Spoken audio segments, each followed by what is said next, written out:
ओम शांति। 19/8/2023 की ईश्वरीय महावाक्य है। आज के साकार होने के सार में मीठे बाबा ने कहा, मीठे बच्चे, बाप आए हैं सुख शांति की मनोकामना पूरी करने। तुम शांति चाहते हो तो इन ऑर्गन्स से डिक्टेट छोड़ दो, अपने स्वधर्म में टिको। प्रश्न है, पूज्य बनने का पुरुषार्थ क्या है? तुम्हारी पूजा क्यों होती है? उत्तर में बाबा ने कहा, पूज्य बनने के लिए विश्व को पावन बनाने की सेवा में मददगार बनो। जो जीव की आत्माएं बाप को मदद करती हैं, उनकी बाप के साथ साथ पूजा होती है। तुम बच्चे शिव बाबा के साथ सारे ग्राम रूपों में भी पूजे जाते हो, तो फिर साकार में लक्ष्मी नारायण व देवी देवताओं के रूप में भी पूजे जाते हो। तुमने पूज्य और पुजारी के रहस्य को भी समझा है। गीत है माता ओ माता। ओम शांति। माताओं को सौभाग्यशाली बनाने वाला जरूर पिता ही है। महिमा तो एक की ही गाई जाती है। सभी का सदगति दाता एक है, याद भी उस एक को करना पड़ता है। यह तो तुम बच्चों की महिमा है। तुम जानते हो, हमको दुर्भाग्यशाली से सौभाग्यशाली बनाने वाला बाप है। भारत सौभाग्यशाली था, फिर भारत 100% दुर्भाग्यशाली बना है। भारत पर ही कहानी है। इन माताओं को सौभाग्यशाली बनाने वाला बाप ठहरा, जिसको तुम बच्चे जानते हो। उनके साथ तुम्हारा युग है। तुम जानते हो, उनकी यह सारी रचना है। दूसरा कोई मनुष्य इस रचना और रचता को नहीं जानते। यह चित्र आदि किसने बनवाए हैं? तुम कहेंगे शिव बाबा ने। किस द्वारा? फिर भी माता व साकार पिता द्वारा कहेंगे। अभी तुम बच्चों की बुद्धि में सारा सृष्टि रूपी झाड़ है। सृष्टि कितनी बड़ी है। वास्को डी गामा ने सारी धरती का चक्र लगाया, पिछाड़ी में सागर ही सागर है। आकर बाबा कहते आकाश ही आकाश है और कुछ नहीं है। यह सब तुमने स्कूल में भी पढ़ा होगा। बाप फिर सब बातें नटशेल में समझाते हैं। तुम जानते हो, भारत में 5000 वर्ष पहले बरोबर सतयुग था। सतयुग में सिर्फ भारत था। भारत में भी कितने थोड़े होंगे। अभी तुम कहेंगे हम सूर्यवंशी राजधानी के थे। जमुना के कंठे पर श्री कृष्ण की राजधानी थी, ऐसा गाया जाता है।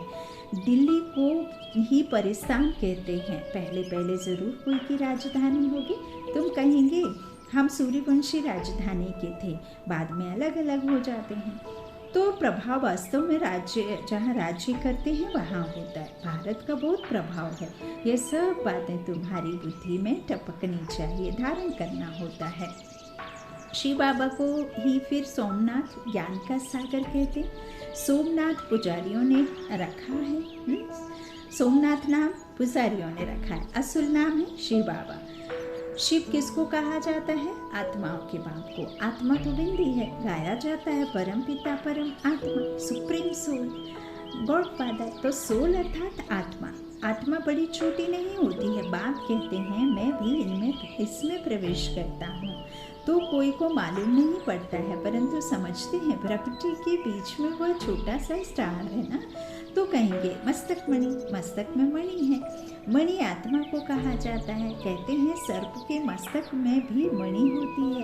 ये सब बातें वास्तव में इस समय की हैं। आत्मा रूपी मणि प्रकाश करती है, वह प्रकृति के बीच में रहती है। बाप तो तुम बच्चों को रोज नई बातें समझाते रहते हैं। मुख्य बात समझनी है। मैं स्वादर्शन चक्रधारी हूँ। बाप कहते हैं मेरी तो जो आत्मा है, मेरी जो आत्मा है, जिसको परम आत्मा कहते हैं, मैं जन्म मरण रहित हूँ। मैं आता जरूर हूँ। निराकार का मंदिर बना हुआ है। आगे यह ज्ञान नहीं था, जरूर निराकार ने आकर कुछ किया होगा। बाप का नॉलेज तो बाप ही देगा ना, बच्चों को कैसे पता? तो निराकार आते हैं फैमिली में आते हैं। बाबा कहते हैं लक्ष्मी नारायण की आत्मा भी आती है, उनको भी शरीर दिखाते हैं। लिंग रूप एक ही शिव का दिखाते हैं। शिव के मंदिर में शिवलिंग के साथ फिर सालिग्राम भी है। ऐसे नहीं श्री कृष्ण केवल लक्ष्मी नारायण के मंदिर में सालिग्राम दिखाते हैं। तो सिद्ध होता है एक बाप के यह सब बच्चे हैं। आत्मा की भी पूजा होती है तो देवताओं की भी पूजा होती है। रुद्र ज्ञान यज्ञ कहते हैं ना, रुद्र यज्ञ कहते हैं। तो बाबा कहते हैं बाप ने यह यज्ञ रचा है जीव आत्माओं द्वारा। जैसे बाप की पूजा होती है वैसे तुम्हारी आत्मा की भी पूजा जरूर होनी चाहिए। फिर साकार में जो लक्ष्मी नारायण बनते हैं उनकी पूजा होती, वही नाम चला आता है। यहाँ तुम आत्मा सर्विस कर रही हो इस शरीर द्वारा, इसलिए तुम आत्माओं की पूजा होती। शिव बाबा कहते हैं मैं भी इनसे बहुत भारी सर्विस करता हूँ, इसलिए पहले पहले मेरी पूजा होती। फिर जिन आत्माओं द्वारा सर्विस करता हूँ, सारे विश्व को पवित्र बनाता हूँ, उन्हों की भी पूजा जरूर होनी चाहिए। सबकी पूजा करते हैं, कम से कम लाख सालिग्राम बनाते हैं। सेठ लोग रुद्र यज्ञ रच पाते हैं, कोई 5000, कोई 10,000, कोई लाख, कोई 2 लाख, 1.25 लाख तो सालिग्राम भी बनवाते हैं। यह है परमात्मा और आत्माओं की पूजा। बाप समझाते हैं तुम आत्माएं इस पतित शरीर द्वारा सेवा कर रही हो। सबसे जास्ती सर्विस श्री बाबा करते हैं और फिर तुम्हारे द्वारा कराते हैं, खुद करते नहीं कराते हैं, है ना।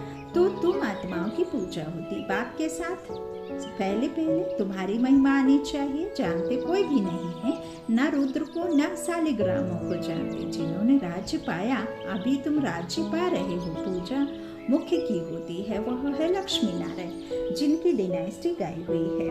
उन्होंने यह भी राज्य कोई की मदद से लिया होगा ना।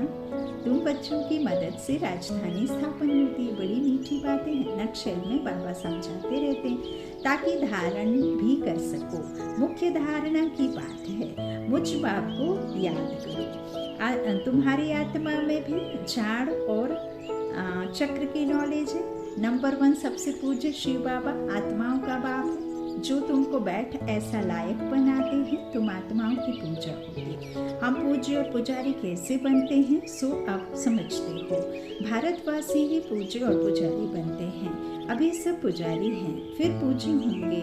वहाँ फिर कोई पुजारी भक्त नहीं होगा। उन्हों को भगवती भगवान जरूर भगवान ने ही बनाया होगा। अब भगवान निराकार है या साकार? साकार में ऊंचते ऊंच लक्ष्मी नारायण हैं, उन्हों को ऐसा बनाने वाला निराकार है, इसलिए निराकार की पूजा होती है। यह सब बातें तुम बच्चों को समझाई जाती हैं। पहले पहले बाप में निश्चय रखना है, बरोबर हम आत्माओं का बाप वो है। कोई कहे हे भगवान, हे परमपिता, तो बोलो यह किसने याद किया और किसको? एकदम पकड़ना चाहिए। तुमको कितने बाप हैं? तुम किसको पुकारते हो? भगवान किसको कहते हैं? कहेंगे गॉड फादर को। तो जरूर 2 फादर हैं। आत्मा याद करती है गॉड फादर को। तुम्हारी आत्मा भी है और शरीर भी है। शरीर का तो लौकिक बाप है, आत्मा का बाप कौन है? कितना अच्छा राज, गुहा राज बाबा आज कितना सहज बता रहे हैं। तो जिसको कहते हैं परमपिता परमात्मा, यह किसने और किसको पुकारा? उस बेहद के बाप का परिचय देना है। उनसे ही वर्षा मिलता है, यह भी उनको याद करते हैं। भिन्न भिन्न भाषाओं में भिन्न भिन्न नाम भी रख दिए हैं। कोई गॉड फादर कहते, कोई परमात्मा, कोई खुदा कहते हैं। सभी धर्म वाले याद जरूर एक को ही करते हैं, वह है सभी आत्माओं का बाप। वर्षा बाप से ही मिलता है। तुम आत्मा उनको पुकारती हो, 2 बाप का परिचय देना है, हद का बाप और बेहद का बाप। भक्ति मार्ग में भक्त भगवान को याद करते हैं तो भगवान कहते हैं मैं आता हूँ, आकर तुमको शांति सुख देता हूँ। फिर मुझे कभी याद करने की भी दरकार नहीं रहेगी। तो पूज्य पुजारी पावन पतित भारतवासी ही बनते हैं। बाकी बीच में और धर्म स्थापन होते हैं। फिर वृद्धि को पाते पाते पिछाड़ी में वह भी सब तमो प्रधान बन जाते हैं। पिछाड़ी में सारा झाड़ आ जाएगा, वहाँ खाली होगा, तब फिर वापसी होगी। वापस कब जाएंगे? जब परम धाम खाली हो जाएगा। तो अभी है पतित दुनिया, गाते हैं पतित पावन सीताराम, तो जरूर पतित है ना। भारत पावन था, अभी पतित है। शिव बाबा आते जरूर हैं, परंतु कब आया, कैसे आया, वह भूल गए। श्री कृष्ण नहीं कहते कि मैं शरीर धारण कर तुमको समझाता हूँ। यह तो निराकार बाप कहते मैं इस तन द्वारा तुमको समझाता हूँ। तो वह अलग हो गए। श्री कृष्ण को तुम खुद ही गीता का भगवान मानते हो। यह तो कहते हैं मैं साधारण वानप्रस्थ वाले तन में प्रवेश करता हूँ। हाँ, बाप ने तो नहीं कहा, भगवान ने तो नहीं कहा, हाँ, कृष्ण ने तो नहीं कहा, है ना, कि मैं भगवान हूँ। अब तुमने खुद ही ऐसा लिख दिया और तुम खुद मान बैठे, तो कृष्ण की गलती नहीं है। परमात्मा आकर के यह सब राजन बच्चों को समझाते हैं। बाबा कहते हैं मैं तुम्हारे जन्मों को जानता हूँ, है ना। बाप कहते हैं, श्री बाबा इसमें प्रवेश करते हैं। श्री कृष्ण को भगवान पतित पावन ज्ञान सागर कह नहीं सकते, बल्कि गीता हाथ में उठाते हैं, फिर भी कहते हैं पतित पावन सब सीताओं का राम। राधे का कृष्ण नहीं कहते। हाँ? राम अर्थात परम पिता परमात्मा। त्रेता का राम कहें तो उनसे ऊंच तो लक्ष्मी नारायण है, फिर उनका नाम क्यों नहीं लेते? परंतु नहीं, है बात परमात्मा की। हेवनली गॉड फादर निराकार को ही कहेंगे, लिबरेटर गाइड बाप को ही कहते हैं। क्राइस्ट थोड़े ही सबको लिबरेट करेगा, किसी का भी नाम नहीं ले सकते हैं। बाप ही आकर दुख से लिबरेट करते हैं, वही फिर गाइड बनते हैं। कहते हैं मैं तुमको रास्ता बताता हूँ, तुमको बाप ने आकर अपना बनाया है, तुम्हारा यह है ईश्वरीय जन्म। तुमको शिव बाबा से शक्ति मिलती है, तुम्हारा है साइलेंस वर्ड, उनका है साइंस वर्ड। वह बुद्धि से काम लेते हैं, उन्हें साइंस घमंडी कहा जाता है, जिससे विनाश करते हैं। सुख भी साइंस बहुत देती है, फिर विनाश भी कर देती है। तुमको तो वहाँ एरोप्लेन आदि सब होंगे, हुनर तो रहता है ना, यह सब चीज़ें फिर तुमको काम में आएंगी। विलायत में बत्तियाँ ऐसी हैं जो बत्ती दिखाई नहीं पड़ेगी, सिर्फ रोशनी दिखाई पड़ेगी। सतयुग में भी ऐसे रोशनी रहती है। वैभव जो अभी यहाँ है वह तुमको वहाँ भी रहते हैं। तुमने साक्षात्कार किया हुआ है, वहाँ तो एक्सीडेंट आदि की बात नहीं रहती है, दुख की बात नहीं होती। बाप आकर तुम्हारी सुख और शांति की मनोकामना पूरी करते हैं। मनुष्य शांति के लिए भटकते हैं, उनसे पूछना है तुमको अशांत किसने किया है? यह तुम जानते हो। अशांत यह 5 विकार ही करते हैं, परंतु यह समझते नहीं, यह भूल गए हैं। आत्मा शांत स्वरूप है। हे आत्मा, तुम आई हो शांति देव से, शांति देश से, फिर यह ऑर्गन्स लिए हैं। अव्यक्त आत्मा शरीर पहन करके व्यक्त होती है, साकार शरीर लेती है ना। साकार में आकर निराकार आत्मा परमात्मा के धाम से, शांति धाम से, है ना। शांति धाम हमारी दुनिया है ना, असली दुनिया, आत्मा की दुनिया। तो बाबा कहते हैं तुमने यहाँ आकर फिर ये ऑर्गन्स लिए हैं, नहीं तो फिर शांत है ना आत्मा, तो आत्मा का स्वरूप। तो अभी तुम उनसे अलग हो जाओ, डिटेच हो जाओ। इसमें और कुछ प्राणायाम आदि करने की बात नहीं है। कहाँ तक गुफा में बैठेंगे? आत्मा कहती मैं इन ऑर्गन्स से डिटेच हो जाती हूँ, क्योंकि मैं थक गई हूँ, अभी इस शरीर को भूल जाती हूँ। अभी बाप कहते हैं तुम अपने स्वधर्म और स्वदेश को याद करो, तुम असल वहाँ के रहने वाले हो, अपने घर को याद करो। कर्म तो करना ही है, कर्म बिना रह नहीं सकते, वह समझते हैं। हम भोजन अपने हाथ से नहीं पकाते हैं, इसलिए कर्म सन्यासी नाम है। परंतु कर्म का संन्यास तो हो नहीं सकता जब तक तुम्हारे तन में प्राण है, तो उनको खाना पड़ता है।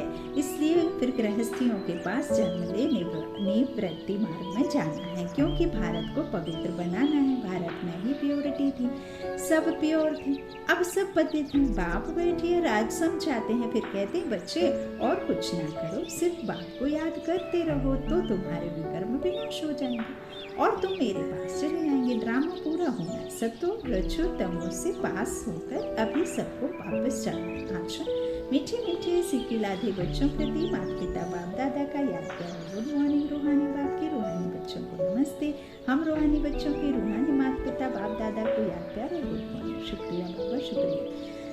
पहला धारणा के लिए मुख्य सार है। पहला बाबा ने कहा स्वयं को इस शरीर में प्रकृति के बीच चमकती हुई मणि समझना है, स्वदर्शन चक्रधारी बनना है। दूसरा, अपने स्वधर्म और स्वदेश को याद कर शांति का अनुभव करना है, बुद्धि को भटकाना नहीं है, इस शरीर से डिटैच होने का अभ्यास करना है। वरदान है हर एक को प्यार और शक्ति की पालना देने वाले प्यार के भंडार से भरपूर भव। जो बच्चे जितना सभी को बाप का प्यार बांटते हैं उतना और प्यार का भंडार भरपूर होता जाता है। जैसे हर समय प्यार की बरसात हो रही है, ऐसे अनुभव होता है। एकदम बाबा कहते एक कदम में प्यार दो और बार बार प्यार दो, एक कदम में प्यार दो और बार बार प्यार लो। इस समय सबको प्यार और शक्ति चाहिए, तो किसको बाप द्वारा प्यार दिलाओ, किसको शक्ति, जिससे उनका उमंग उत्साह सदा बना रहे। यही विशेष आत्माओं की विशेष सेवा है ना। बाबा ने एक विशेष आत्मा